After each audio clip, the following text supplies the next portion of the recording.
September 15, 1940. The skies over southern England. Wave after wave of German bombers fill the sky, escorted by hundreds of fighters. The largest air assault in history is underway. Britain stands alone against Nazi Germany. Invasion barges wait across the Channel. If the Royal Air Force falls today, Britain falls tomorrow. Then from the morning sun, they come. Supermarine Spitfires. Sleek, deadly, beautiful. The distinctive elliptical wings cut through the air at 370 miles per hour. RAF pilots push their throttles forward. 8 Browning machine guns prepare to fire. This is the moment that will decide whether Britain survives or becomes another conquered nation. Before we dive in, let me ask you this. What if I told you that the aircraft that saved Britain from Nazi invasion almost never existed? That its designer died before seeing his creation win the most important air battle in history? That the RAF initially didn't even want it? Stay with me, because by the end of this video, you'll understand why the Spitfire is considered not just the most important fighter of World War II, but perhaps the most important aircraft ever built. And if you're a fan of WWII aviation history, hit that subscribe button. We're covering every legendary warbird from the greatest conflict in history. Here's what makes the Spitfire's story so remarkable. In the summer of 1940, Britain stood completely alone against Nazi Germany. France had fallen. Europe was conquered. The Wehrmacht sat 20 miles across the English Channel, preparing for invasion. Hitler's Luftwaffe had over 2,800 aircraft. Britain's Royal Air Force had fewer than 700 fighters. The odds were impossible. But here's where it gets interesting. Those RAF fighters included the supermarine Spitfire, an aircraft so advanced, so perfectly designed, that it could match Germany's best fighters in combat. The Messerschmitt Bf 109 had dominated European skies for 2 years. Every air force that faced it had been destroyed. But the Spitfire could turn tighter, climb faster at critical altitudes, and most importantly, it could fight the 109 on equal terms. The Battle of Britain wasn't won by numbers. It was won by technology, tactics, and the extraordinary courage of young pilots who flew Spitfires into combat against overwhelming odds. These pilots, many still in their early 20s, flew multiple sorties per day. They took off exhausted, landed damaged, and took off again. The survival rate was brutal, but they kept flying, because they knew if they lost, Britain would fall. What happened next shocked everyone. Against all predictions, against all odds, the RAF won. The Luftwaffe, which had never been defeated, was turned back. Hitler postponed Operation Sea Lion, the invasion of Britain, indefinitely. For the first time since 1939, Nazi Germany had been stopped. And at the center of that victory was one aircraft. An aircraft designed by a dying man. An aircraft that almost didn't get built. An aircraft that became a symbol not just of British resistance, but of the power of brilliant engineering to change the course of history. This is the story of how the Spitfire saved Britain. To understand the Spitfire, we need to go back to 1934. Europe was rearming. Adolf Hitler had taken power in Germany and was openly defying the Treaty of Versailles. The Luftwaffe, officially formed in 1935, was building modern bombers and fighters at an alarming rate. Meanwhile, Britain's Royal Air Force flew biplanes. The problem was existential. Britain's primary fighter was the Gloucester Gauntlet, a biplane with an open cockpit and a top speed of 230 miles per hour. Germany was developing the Messerschmitt Bf 109, an all-metal monoplane with a closed cockpit and speeds approaching 350 miles per hour. The performance gap was catastrophic. Britain's fighters couldn't catch German bombers, let alone fight German fighters. The Air Ministry understood the stakes. If war came, German bombers would strike British cities unopposed. The RAF had no defense against modern air attack. Prime Minister Stanley Baldwin had famously declared in 1932 that the bomber will always get through. This wasn't pessimism. It was the cold reality of aviation technology in the 1930s. But here's what made the situation desperate. Britain was an island nation. Its survival depended on control of the English Channel and the surrounding airspace. If Germany achieved air superiority, invasion became possible. Without modern fighters, Britain couldn't defend itself.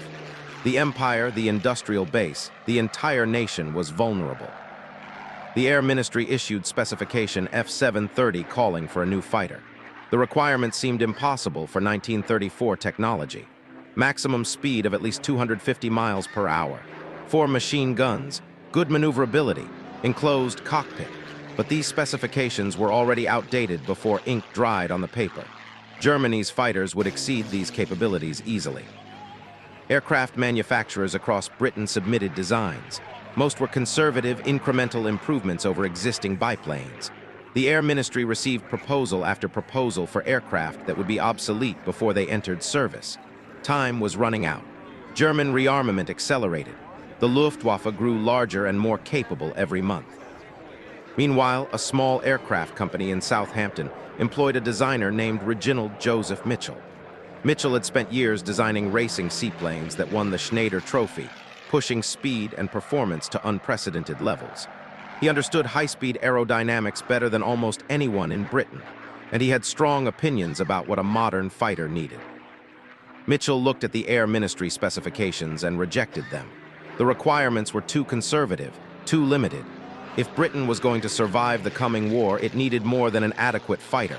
It needed something extraordinary, something that could match whatever Germany produced, something that could turn the tide. But Mitchell faced a personal crisis. In 1933, he had been diagnosed with cancer. Doctors gave him months to live. He underwent surgery, bought himself time, but knew he was dying. The aircraft he was beginning to design might be his last. It needed to be his masterpiece. But the solution would come from an unexpected place, a dying man's final gift to his nation.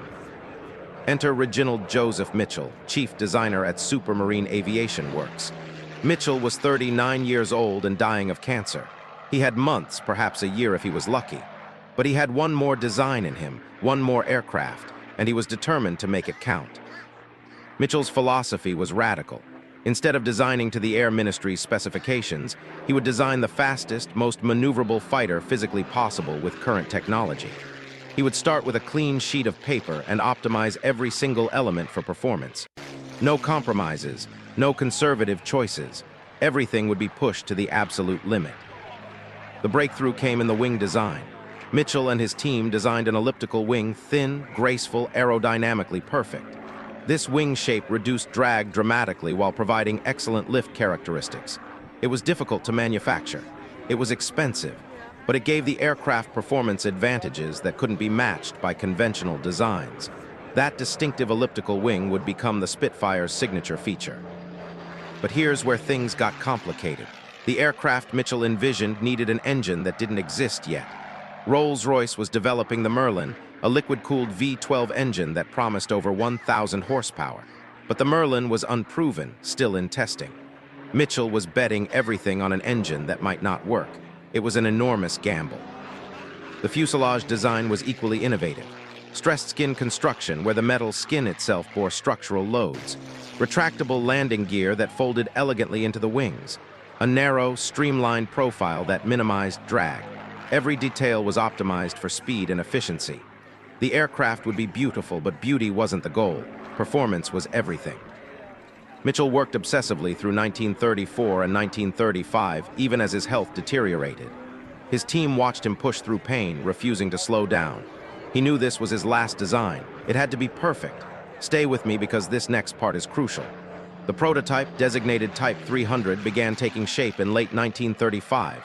It looked like nothing else flying. Sleek, aggressive, purposeful. The armament package was revolutionary for its time. 8 Browning .303 machine guns, 4 in each wing. This was double the firepower of most contemporary fighters. Mitchell understood that in high-speed combat, firing opportunities would be brief. Concentrated firepower meant higher kill probability in those split-second engagements. On March 5, 1936, test pilot Joseph "Mutt" Summers took the prototype into the air for the first time. The flight lasted just 8 minutes, but when Summers landed, he made a statement that would become legendary. "I don't want anything touched." The aircraft was right. It was perfect. It flew better than anyone had dared hope. The Air Ministry, initially skeptical, was forced to pay attention. This wasn't just another fighter. This was something special. Production orders were placed. The aircraft received its official name, Spitfire. Mitchell reportedly disliked the name, calling it bloody silly, but the name stuck. Reginald Mitchell died on June 11, 1937, at age 42. He never saw his creation in combat. He never knew that his aircraft would save Britain. But he had done his job. He had created the weapon his country would desperately need. However, what happened during the first test flights would shock everyone involved. The first Spitfire prototype exceeded every expectation. Test pilots reported handling characteristics that bordered on the magical. The controls were light and responsive. The aircraft could turn inside anything the RAF currently flew. At high speed, it remained stable and controllable, but excellence in testing didn't guarantee success in combat. The early production Spitfires, designated Mark I, revealed problems that needed urgent solutions. The Merlin engine, while powerful, suffered from a critical flaw. Under negative G-forces like pushing forward into a dive, the carburetor would flood and the engine would cut out. German pilots quickly learned to escape Spitfires by pushing into steep dives. British pilots couldn't follow without their engines dying. This vulnerability cost lives. Rolls-Royce engineers worked frantically on the problem, eventually developing a modification that allowed the engine to run under negative G. But in early combat, Spitfire pilots had to learn to roll inverted and pull into dives rather than pushing forward. It was a dangerous workaround that required split-second decisions in the chaos of dogfighting. The 8-gun armament created its own challenges. Harmonizing 8 machine guns so their fire converged at a specific range was complex and time-consuming. Ground crews experimented with different convergence patterns. Some squadrons set their guns to converge at 250 yards. Others preferred 400 yards. The optimal setting depended on pilot skill and tactical preference. There was no single right answer. But you won't believe what happened during squadron training. Pilots transitioning from biplanes to Spitfires faced a brutal learning curve. The Spitfire landed at nearly 80 miles per hour, twice the speed of the biplanes they'd flown. The narrow-track landing gear made ground handling tricky. Several early Spitfires were damaged in landing accidents as pilots adjusted to the aircraft's characteristics. The Royal Air Force began receiving production Spitfires in August 1938. Squadron 19 at Duxford became the first operational Spitfire unit. The pilots were ecstatic. After years flying obsolete biplanes, they finally had a fighter that could compete with modern aircraft. Training intensified. Tactics evolved. The RAF was preparing for a war everyone knew was coming. By September 1939, when Britain declared war on Germany, only 9 RAF squadrons operated Spitfires. The majority of fighter commands still flew Hawker Hurricanes, a capable but less advanced design. Production was ramping up, but slowly. Supermarine's factory could only build a few aircraft per week. Britain needed hundreds. The gap between requirement and reality was terrifying. Meanwhile, intelligence reports from the continent painted a grim picture. The Luftwaffe's Messerschmitt Bf 109 had proven itself in Spain and Poland. It was fast, heavily armed, and flown by experienced pilots. The 109 and Spitfire had never met in combat, but that confrontation was inevitable. When it came, everything would be tested: the design, the pilots, the tactics. Britain's survival might depend on which aircraft proved superior. But its real test was about to come in actual combat. May 26, 1940, Dunkirk. The British Expeditionary Force was trapped on the beaches, surrounded by German forces. Operation Dynamo, the evacuation, had begun. Over 300,000 British and French soldiers needed rescue, but the Luftwaffe controlled the skies, bombing and strafing the helpless troops below. The RAF had to provide air cover. This would be the Spitfire's baptism by fire. Squadron 19 and several other Spitfire units flew patrol missions over Dunkirk from bases in southern England. The distance was at the limit of their combat radius. Pilots had perhaps 20 minutes over the beaches before fuel concerns forced them home. Every second had to count. Flight Lieutenant Brian Lane led his section toward Dunkirk on May 27. At 15,000 feet, he spotted a formation of Messerschmitt Bf 109s diving toward British ships. This was the moment the RAF had both feared and anticipated. The Spitfire versus the 109. Everything would be decided in the next few minutes. Lane pushed his throttle forward and dove to intercept. The Spitfire accelerated smoothly, quickly reaching 400 miles per hour. The 109 saw him coming and turned to engage. What happened next validated everything Mitchell had designed. The Spitfire could turn inside the 109, not by much, but enough. In a turning fight, the Spitfire had the advantage. Lane fired a burst at the lead 109. His 8 machine guns converged. Tracer rounds walked across the German fighter's fuselage. The 109 rolled and dove away, trailing smoke. Lane's wingman called out another 109 approaching from above. The dogfight became a chaotic swirl of aircraft, each pilot fighting for position, for the split-second advantage that meant survival. But here's where it gets interesting. The 109 had advantages of its own. It could dive faster than the Spitfire. Its fuel-injected engine didn't suffer the carburetor problem that plagued early Spitfires. German pilots quickly learned to escape by diving away. British pilots had to roll inverted to follow, losing precious seconds. The tactical equation was complex. Neither aircraft dominated completely. Over the 9 days of Dunkirk, Spitfire pilots flew hundreds of sorties. They shot down over 150 German aircraft, but the cost was heavy. 40 Spitfires were lost. Several experienced pilots died, and the soldiers on the beaches, looking up at the sky, couldn't see the battles being fought at altitude. They wondered where the RAF was, not knowing that Spitfire pilots were fighting outnumbered against the entire Luftwaffe. The lessons from Dunkirk were sobering. The Spitfire was excellent, but not invincible. German pilots were skilled and aggressive. The 109 was a formidable opponent. Numbers mattered, tactics mattered, and Britain's stock of Spitfires was dangerously low. Production needed to accelerate immediately. Fighter Command calculated they were losing aircraft faster than factories could replace them. Squadron leader Peter Townsend, who flew Spitfires over Dunkirk, later wrote, "The Spitfire was a magnificent aircraft, but what we really needed was more of them. We were fighting outnumbered every single day."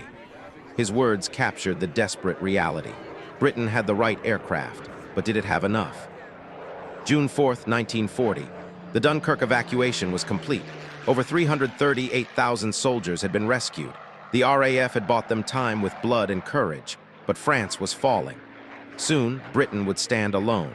And when Hitler turned his attention to invading England, everything would depend on Fighter Command holding the line. This was just the beginning. What came next would cement its legendary status. By July 1940, the Spitfire was at the height of its importance. France had surrendered. Britain stood completely alone. Hitler issued Directive Number 16, prepare for the invasion of Britain, codenamed Operation Sea Lion. But first, the Luftwaffe had to achieve air superiority. Reich Marshal Hermann Göring promised Hitler he would destroy the RAF in 4 days. He had 2,800 aircraft. Fighter Command had 640 fighters, including just 19 Spitfire squadrons. The Battle of Britain began on July 10, 1940. German bombers struck British shipping in the Channel. Spitfire squadrons scrambled multiple times per day. The pace was exhausting. Pilots flew 3, 4, sometimes 5 sorties in a single day. They landed, refueled, rearmed, and took off again. Sleep became a luxury. Stress became constant. Air Chief Marshal Hugh Dowding, commanding Fighter Command, made a critical tactical decision. The Hurricanes, which outnumbered Spitfires 2-1, would attack the German bombers.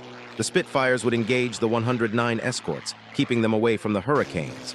This strategy played to each aircraft's strengths. The Hurricane was a stable gun platform perfect for attacking bombers. The Spitfire could match the 109 in combat. August 13, 1940, Adlertag Eagle Day. Göring launched the main offensive. Over 1,400 German aircraft crossed the Channel in massive formations. The radar stations along Britain's coast detected them coming. Fighter Command scrambled every available aircraft. The sky over southern England became a battlefield. Squadron leader Douglas Bader led his Spitfire squadron into combat that day. He spotted a formation of Dornier bombers at 18,000 feet, escorted by dozens of 109s. Bader's tactical philosophy was aggressive. Attack immediately, hit hard, break through the escorts to reach the bombers. His squadron dove into the German formation. The radios filled with urgent calls, 109s high, break right, I'm on him. What happened next was systematic destruction. Spitfire pilots had learned from Dunkirk. They used altitude advantage. They exploited the Spitfire's superior turning ability. They worked in pairs, covering each other. Pilot Officer Geoffrey Wellham, flying his first combat mission that day, shot down a 109 and damaged another. He landed shaking, unable to believe he'd survived. Stay with me because this next part is crucial. Between August 13th and August 18th, the Luftwaffe flew over 1,500 sorties per day.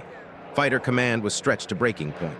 Pilots were exhausted, aircraft losses mounted, but the Spitfire proved its worth again and again. Its performance allowed RAF pilots to fight outnumbered and survive. The kill ratio favored the British. For every Spitfire lost, the Luftwaffe lost 2 aircraft. But the statistics don't capture the human cost. Squadron 19, which had been first to receive Spitfires, lost 5 pilots killed in August alone. Experienced flight leaders died. New pilots arrived fresh from training, flew their first mission, and never returned. The replacement pilots often had fewer than 10 hours in Spitfires before being thrown into combat. By September 1940, Fighter Command was winning, but barely. The Luftwaffe had failed to achieve air superiority. British factories, dispersed and defended, continued producing Spitfires. The flow of replacement aircraft kept pace with losses.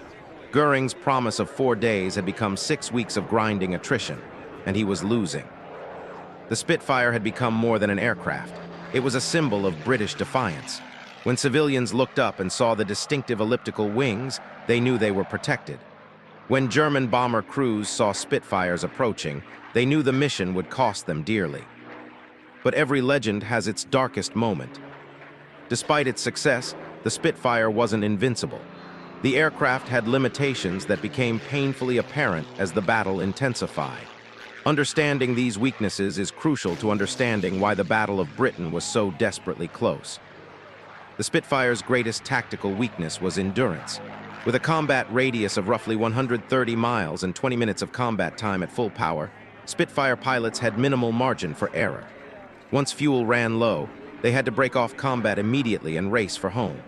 German pilots learned to exploit this, deliberately drawing Spitfires into extended engagements until fuel forced the British aircraft to disengage. The narrow-track landing gear that made the Spitfire so sleek also made it dangerous on the ground. In the chaos of combat operations, with pilots landing exhausted and damaged aircraft returning to bombed airfields, landing accidents were common. Several Spitfires were lost not to enemy action, but to collapsed landing gear or ground loops on rough surfaces. Armament remained a controversial issue. The 8.303 machine guns fired a total of 160 rounds per second, impressive on paper. But the .303 was fundamentally an infantry round, designed for rifles, not aircraft. Against modern bombers with armored cockpits and self-sealing fuel tanks, the .303 lacked stopping power. Pilots reported pumping hundreds of rounds into German bombers that continued flying. The Luftwaffe's 20 cannons hit far harder with fewer shots. And then there was pilot fatigue. The same pilots flew day after day, sometimes multiple times per day with inadequate rest. Exhaustion led to mistakes. Reaction times slowed. Judgment suffered. Flight surgeon Douglas Bader documented cases of combat fatigue that bordered on nervous breakdown, but there were no replacements. The same exhausted pilots had to keep flying or the defense would collapse. The Luftwaffe adapted their tactics specifically to counter the Spitfire. German bomber formations flew tighter, making it harder for single Spitfires to penetrate. The 109 escorts stayed higher, forcing Spitfires to climb and burn fuel just to engage. And in late August, the Luftwaffe began targeting RAF airfields directly. Bombs crater runways, hangars burned, ground crews casualties mounted. Between August 24th and September 6th, Fighter Command teetered on the edge of collapse. 6 of 7 sector airfields were heavily damaged. Communications were disrupted. Pilot losses exceeded replacement rates. If the Luftwaffe had maintained pressure on the airfields for another week, the RAF might have been forced to withdraw north, conceding air superiority over southern England. Squadron losses tell the story. Squadron 266 lost 9 pilots killed in 2 weeks. Squadron 501 was withdrawn from combat after losing 12 aircraft in 4 days. New pilots arriving from training had life expectancies measured in days. Some died on their first mission. The mathematics were brutal. Fighter Command needed to survive just a few more weeks until weather made invasion impossible. But survival was uncertain. Yet one mission would prove why this aircraft earned its place in history. September 15, 1940, Battle of Britain Day, the most important air battle in history. Everything would be decided in the next few hours. German intelligence believed Fighter Command was finished, down to its last few squadrons. Goering ordered a massive assault on London to destroy what remained of the RAF. Over 200 bombers escorted by 400 fighters crossed the Channel in 2 massive waves. At Fighter Command headquarters in Bentley Priory, Air Chief Marshal Dowding watched the plotting table as colored markers representing German formations pushed across the map toward London. He had held back reserves for exactly this moment. Every available squadron was ordered into the air. This would be everything. All resources, all pilots, all aircraft. Win here or lose everything. Squadron leader Douglas Bader, leading the Duxford wing of 5 squadrons, including 3 Spitfire units, climbed to 25,000 feet over London. The city sprawled below, vulnerable and exposed. Then from the south, the German formations appeared, black dots against the sky growing larger, dozens of bombers in tight formation. Above them, scattered like glittering insects, hundreds of 109s. Bader's voice crackled over the radio. "Tally-ho, going down." He rolled his Spitfire inverted and dove. The other squadrons followed, 60 fighters plunging toward the German formation at over 400 miles per hour. The closure rate was incredible. Within seconds, they were among the bombers. The radios exploded with urgent calls. "Brake left, 109 diving, I'm hit." The sky became a three-dimensional battlefield. Aircraft twisted and turned at the edges of their performance envelopes. Tracer fire crisscrossed the sky. Bombers fell out of formation, trailing smoke. Parachutes blossomed as German crews bilayed out. But here's where it gets interesting. The German bomber crews, veterans of campaigns across Europe, had never faced opposition like this. They expected minimal resistance. Instead, they encountered what seemed like the entire RAF. Squadron after squadron of Spitfires and Hurricanes tore into their formations. The bombing became scattered, inaccurate. Crews jettisoned bombs early and turned for home. Pilot Officer Tom Neal, flying his Spitfire in the thick of the fight, fired at a Heinkel 111 from dead astern. His 8 guns converged. He saw pieces flying off the bomber's fuselage. The Heinkel's rear gunner stopped firing. The aircraft nosed down, diving toward the Thames. Neal didn't see it crash. He was already turning to engage a 109 that was lining up on his wingman. The second wave came in the afternoon. Same plan, same massive formations. And again, Fighter Command threw everything at them. Pilots who had landed, refueled, and rearmed took off again. Some were flying their 4th sortie of the day. They were exhausted, running on adrenaline and desperation. But they kept fighting. By evening, the battle was over. The Luftwaffe had lost 56 aircraft destroyed, with dozens more damaged beyond repair.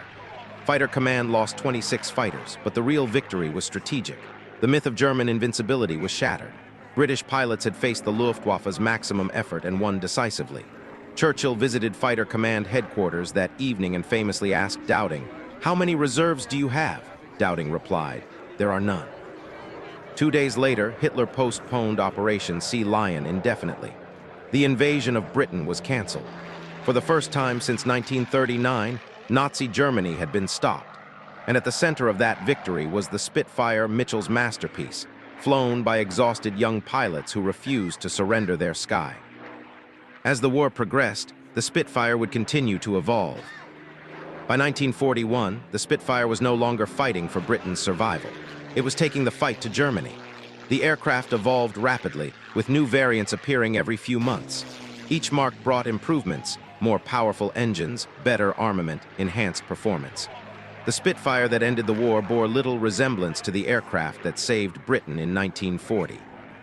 The Mark V, introduced in early 1941, became the most produced variant. It featured the Merlin 45 engine producing 1,440 horsepower, nearly 50% more than the original Mark I speed, increased to 374 miles per hour. Rate of climb improved dramatically. And critically, some variants finally received 20 cannons, addressing the firepower deficiency that had plagued earlier models. But Germany wasn't standing still. In 1941, the Luftwaffe introduced the Focke-Wulf FW-190, a radial engine fighter that outperformed the Spitfire Mark V in almost every category. British pilots found themselves outclassed for the first time since the Battle of Britain. The solution came in the form of the Spitfire Mark IX, rushed into production with the new Merlin 61 engine featuring a 2-stage supercharger. This engine produced over 1,600 horsepower and restored the Spitfire's performance advantage. The Spitfire's role expanded beyond pure fighter operations. Photo reconnaissance variants, stripped of armament and painted pale blue, flew deep into enemy territory photographing targets for Bomber Command. These unarmed Spitfires relied entirely on speed and altitude, often operating at over 40,000 feet where no German fighter could reach them. The intelligence they gathered was invaluable for planning D-Day and strategic bombing campaigns. Fighter-bomber variants carried bombs and rockets, attacking ground targets across occupied Europe. Spitfire pilots learned to dive-bomb bridges, strafe enemy convoys, and provide close air support for advancing armies. The graceful fighter designed for air combat proved remarkably versatile in multiple roles. By 1944, the Spitfire Mark XIV entered service with the Rolls-Royce Griffon engine, a larger, more powerful evolution of the Merlin. This variant could reach 448 miles per hour, making it one of the fastest piston-engine fighters of the war. It could intercept V-1 flying bombs threatening London, racing to catch the pilotless missiles before they reached their targets. Production numbers tell the story of British industrial determination. By war's end, over 20,300 Spitfires had been built across 24 major variants. Supermarine's original factory had been bombed, forcing production to disperse across dozens of sites. Small workshops built components. Women worked in factories that had never produced aircraft before. The Spitfire became a national effort, symbolizing Britain's refusal to surrender. The aircraft fought in every theater of war. Spitfires defended Malta against impossible odds. They flew from carriers in the Mediterranean. They operated in North Africa's desert heat and northern Russia's Arctic cold. Wherever British forces fought, Spitfires flew overhead. And then came the moment that would define its legacy. When the war ended on May 8, 1945, the Spitfire had compiled a combat record unmatched in British aviation history. Over 20,300 aircraft had been built. Spitfire pilots had destroyed thousands of enemy aircraft in air-to-air combat. The aircraft had flown in every major battle Britain fought, from Dunkirk to the final defeat of Germany. But the statistics don't capture what the Spitfire meant to Britain. During the darkest days of 1940, when invasion seemed inevitable, the sight of Spitfires overhead gave civilians hope. The distinctive elliptical wings became a symbol of defiance. Children could identify a Spitfire by sound alone. The distinctive growl of the Merlin engine meant protection, meant the RAF was still fighting, meant Britain would survive. The human cost was sobering. Over 2,500 Spitfire pilots died during the war. The youngest was 18. Many never saw their 21st birthday. They came from Britain, Canada, Australia, New Zealand, South Africa, Poland, Czechoslovakia, and a dozen other nations. They flew the Spitfire, and many died in it. Their sacrifice saved not just Britain, but gave the Allies time to build the forces that would eventually liberate Europe. But the Spitfire's service didn't end in 1945. The RAF continued flying Spitfires in frontline squadrons until 1954. The aircraft served in Malaya, fighting communist insurgents. It operated in the Middle East during various conflicts. The last RAF combat mission by a Spitfire took place in 1954 over Malaya, 14 years after the Battle of Britain. Over 30 nations operated Spitfires after the war. Israel used them in their 1948 War of Independence. Egypt flew them. Syria flew them. In one bizarre twist of history, Israeli Spitfires fought Egyptian Spitfires in air combat. Mitchell's design had spread across the world, proving its versatility and longevity. Today, approximately 240 Spitfires survive in museums and private collections worldwide. About 70 remain airworthy, regularly flying at air shows and commemorative events. The sound of a Merlin engine still draws crowds. Veterans who flew Spitfires, now in their 90s and 100s, still speak of the aircraft with reverence and affection. They call it the finest aircraft they ever flew. The aircraft on display at the RAF Museum in London wears the markings of 609 Squadron from the Battle of Britain. Bullet holes in the fuselage tell stories of combat over Britain in 1940. School children visit and ask their teachers, "Did this really save Britain?" And the answer is always yes. This aircraft, and others like it, flown by young pilots who refused to quit, saved a nation. The Spitfire became more than a weapon. It became a symbol of what free people can achieve when survival demands their best. Looking back, the Spitfire was more than just a machine. Looking back, the Spitfire was more than just a machine. It was the aircraft that changed the course of World War II and arguably the course of human history. Without the Spitfire, Britain would likely have fallen in 1940. Without Britain as a base of operations, the liberation of Europe would have been impossible. The strategic implications are staggering. The technological innovations pioneered by R.J. Mitchell's design became foundational principles for all future fighter aircraft. The elliptical wing design influenced jet fighters decades later. The emphasis on combining speed, maneuverability, and firepower in a single platform became the template for modern air superiority fighters. The Spitfire proved that brilliant engineering could overcome numerical disadvantages. But the Spitfire's greatest impact was psychological. It demonstrated that Nazi Germany could be defeated. After the fall of France, many believed Hitler was unstoppable. The Battle of Britain shattered that myth. Young RAF pilots, flying Spitfires and Hurricanes, proved that courage and technology could triumph over tyranny. That victory gave hope to occupied Europe and convinced the United States that Britain was worth supporting. The aircraft's influence extended beyond military aviation.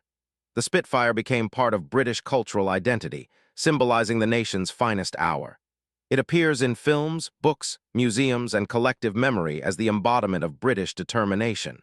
When people think of Britain's contribution to defeating Nazi Germany, they picture the Spitfire. Churchill famously said of the Battle of Britain pilots, "Never in the field of human conflict was so much owed by so many to so few." But those few needed the right tools. Without the Spitfire, their courage would have been wasted. The combination of Mitchell's genius, British industrial capacity, and pilot bravery created something greater than the sum of its parts. The numbers tell part of the story. Over 20,300 built, thousands of enemy aircraft destroyed, service in 30-plus countries, continuous frontline operations for 14 years. But numbers can't capture what the Spitfire meant in the summer of 1940, when it was all that stood between Britain and invasion. Mitchell never saw his creation save his nation. He died in 1937, 3 years before the Battle of Britain. But his legacy endures. Every Spitfire that flew, every victory achieved, every pilot who returned home safely was a testament to one dying designer's determination to create perfection. The Spitfire succeeded because it was exactly what it needed to be, exactly when it was needed. It wasn't the fastest fighter, it wasn't the most heavily armed, but it could match the Bf-109 in combat, and that was enough. In warfare, perfection isn't necessary.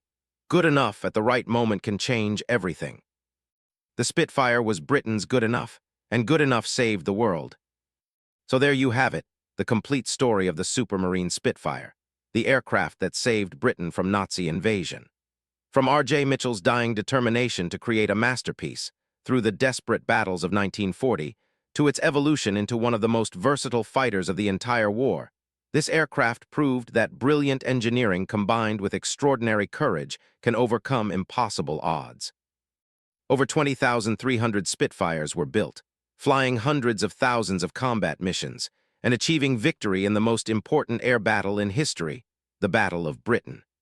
It remains not just the most important British aircraft ever built, but arguably the most important aircraft of World War II. Without the Spitfire, Britain falls in 1940. Without Britain, there's no base for the liberation of Europe.